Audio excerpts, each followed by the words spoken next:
स्वागत है आप सभी का पोस्टल नेटवर्क पर। आज के इस वाले लेक्चर में अपन PASA-LDC 2023 का ओडिशा सर्किल का पेपर सॉल्व करेंगे। और इसमें देखते हैं पहला क्वेश्चन जो आपकी स्क्रीन पर है, what is the price of A Meghdoot post card. Meghdoot post card की प्राइस पूछी है तो कितनी होती है, 0.25 होती है।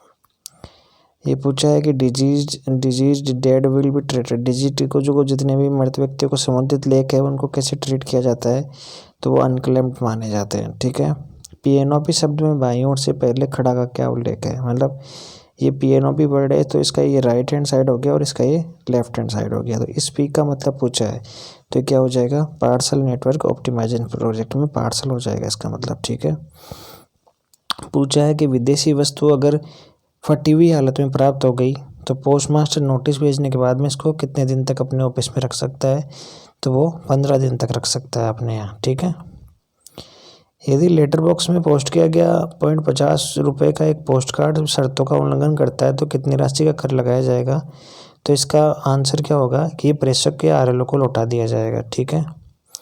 विदेशी पत्र के लिए पंजीकरण शुल्क क्या है, एक्चुअल में इसका आंसर 70 भी नहीं आएगा, ₹150 आना चाहिए according to new amendments, but यहाँ 70 सही माना जाएगा आपका।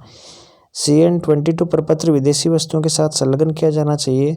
21 मूल्य से कम है तो 300 SDR से कम होता है, उसके लिए CN-22 यूज़ किया जाता है, और 300 SDR से ज़्यादा होता है तो CN-23 यूज़ किया जाता है। एरोग्राम को मोड़ने पर 110 ग्राम से अधिक साइज़ का नहीं होना चाहिए, और इसका वजन कितने से अधिक नहीं होना चाहिए, तो 3 ग्राम से ज़्यादा वेट नहीं होना चाहिए। सुकन्या समृद्धि खाता खोलने के लिए न्यूनतम राशि ₹250 है।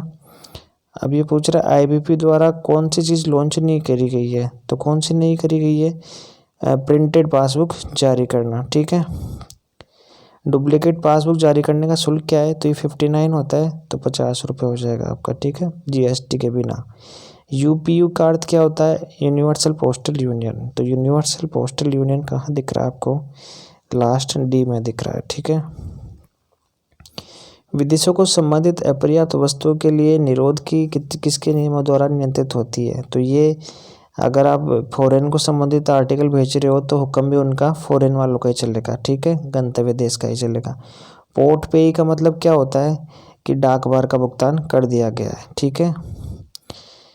अब पार्सल जो फॉरेन पार्सल है उसके वर्ड में क्या बताना आपको, रॉन्ग वर्ड बताना है। ठीक है। तो ये पहला वर्ड तो सही हो जाएगा कि लंबाई 1.05 मीटर से अधिक नहीं होनी चाहिए, और एक लंबाई और परिधि का योग 2 मीटर से ज़्यादा नहीं होना चाहिए, ये भी बिल्कुल सही हो जाएगा। और एक पार्सल का जो मिनिमम जो साइज़ होता है वो 19 to 140 होता है, तो ये भी बिल्कुल आपका सही हो जाएगा। अब बच्चा क्या, वजन की अधिकतम सीमा 20 kg होती है, तो D आपका इस क्वेश्चन का आंसर हो जाएगा। ठीक है। ये पूछा है कि 1 ईयर TD 1123 से इसकी ब्याज दरें कितनी है, तो 6.6 है। ठीक है। गोल और तिरछे एमओ स्टाम्प और बीमा किसके पास रखी जानी चाहिए, तो इंश्योरेंस सील जो होती है वो आपकी पोस्ट मास्टर के पास होती है। ठीक है। पोस्ट मास्टर के बिना आप इनका इंश्योरेंस नहीं कर पाओगे। किसी भी सरकारी अधिकारी द्वारा अनुरोधित किसी डाक के लेन देन में जानकारी से संबंधित मामले का निपटारा कैसे किया जाएगा, तो पोस्ट मास्टर जो है उसको सर्किल के प्रमुख को मामले को संदर्भित करेगा, इसका आंसर ये आ जाएगा। ठीक है। बंदोबस्ती आश्वासन को कैसे बताया जाएगा, एंडोमेंट एश्योरेंस को आप सुमंगल कहोगे क्योंकि उसमें आपका मंगल होता रहता है, पैसा बार बार मिलता रहता है। ट्रांजिट बैग को हमेशा किसकी उपस्थिति में बंद और खोला जाना चाहिए, तो head sorting assistant, mail guard और मेल एजेंट। ठीक है। एक यात्री पोस्ट स्टेशन का उपयोग कितने दिनों से ज़्यादा के लिए नहीं कर सकता, वो 3 महीने से ज़्यादा के लिए नहीं कर सकता है। ठीक है। और मूल्यदेय वस्तु कितने दिनों तक डाकघर में रखी जा सकती है जिसे उसे संबोधित किया गया पोस्ट एजेंट के रूप में, तो केवल 7 दिन से के लिए रखी जाएगी। ठीक है। जीवन ज्योति बीमा योजना के लिए आपके ₹20 होती है, और SBI के लिए 436 होती है। ठीक है। और ये पूछ रहा है कि अगर आपका एक आर्टिकल इंश्योर्ड है और उसका नुकसान हो गया है तो इसके मुआवजे के लिए आप दावा कितने वर्ड के भीतर करोगे आप, तो पत्र की पोस्टिंग की तारीख से 3 महीने के भीतर आप करोगे तो आपको दावा मिल जाएगा, नहीं तो नहीं मिलेगा। ठीक है। Any parcel found in letter box will be treated and charges, तो उसको रजिस्टर्ड पार्सल माना जाएगा। ठीक है, आपका रजिस्टर्ड पार्सल माना जाएगा। शाखा कार्यालय में आपका जो विदेशी पार्सल है उसका किस इतना इंश्योर्ड किया जा सकता है, ये पूछ रहा है, तो ओनली 600 तक किया जा सकता है। एटीएम में कैश मैनेजमेंट और कैश लोडिंग का कार्य आपका एजीएस करता है, ठीक है, तो ए हो जाएगा इसका आंसर। नेक्स्ट, प्राथमिक नेटवर्क सेवा प्रदाता आपका बीएसएनएल है, पूछने की ज़रूरत नहीं है। सेकेंडरी आपका सीपी है ही। स्पीड पोस्ट लेके नुकसान के लिए मुआवजा क्या दिया जाएगा? Double the speed post charges और 1000 जो भी विच एवर इज लेस। कौन डाक जीवन बीमा पॉलिसी खरीद सकता है? तो कौन खरीद सकता है? एक ग्रेजुएट खरीद सकता है, एक चिकित्सक खरीद सकता है और एक वकील खरीद सकता है, वे सभी खरीद सकते हैं। और आरएमएस कार्यालय और अनुभाग के कार्यपत्रों का संरक्षण अवधि क्या है? 18 महीने हो जाएगी, ठीक है।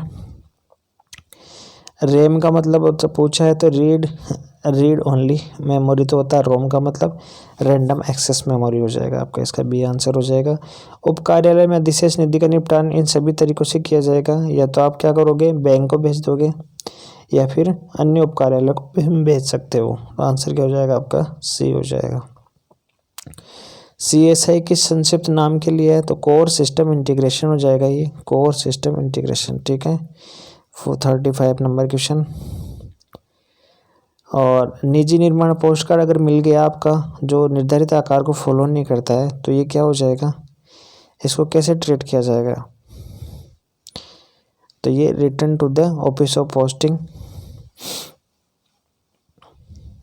या फिर ये पत्र के रूप में माना जाएगा और एक पत्र पर देय न्यूनतम डाक शुल्क और पहले से भुगतान किए डाक शुल्क के बीच का अंतर लगाया जाएगा। तो करेक्ट आंसर तो आपका डी हो जाएगा इसका। डाकघरों को 3 कैटेगरीज में बांटा गया, HOS और BU।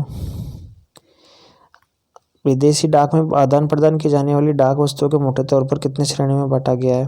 तो 2 ही कैटेगरी है, लेटर पोस्ट और पार्सल पोस्ट।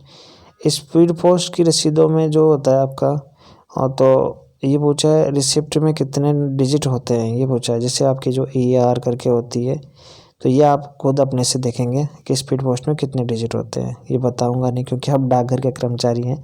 नान्यता किससे रिलेटेड है? ये लेटर बॉक्स से रिलेटेड है, ठीक है।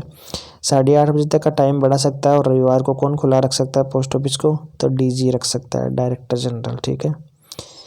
वजन की सीमा अधिकतम क्या है विदेशी पार्सल के लिए? तो 20 kg है। APS का मतलब क्या है? आधार अनेबल्ड पेमेंट सिस्टम। आधार अनेबल्ड पेमेंट सिस्टम क्या है? B में आ जाएगा आपका, ठीक है।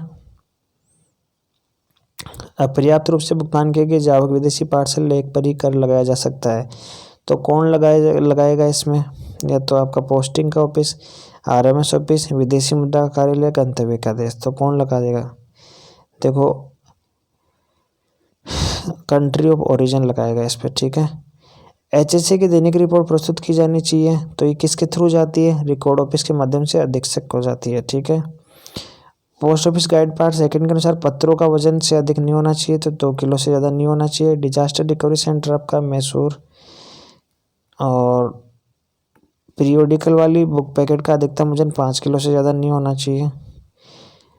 NI का मतलब क्या है? नेटवर्क इंटीग्रेटर है। कहाँ है इसमें नेटवर्क इंटीग्रेटर? D में। स्पीड पोस्ट कंसाइनमेंट का वजन कितना हो सकता है और इंश्योरेंस लिमिट बतानी है? 35 kg और 1 लाख। CBS का अर्थ क्या है? Core banking solution. ऐसा कोई क्वेश्चन नहीं था अपना जो अपन को नहीं आता है, ठीक है। धन्यवाद आप सभी का, और चैनल को सब्सक्राइब और वीडियो को लाइक ज़रूर करें।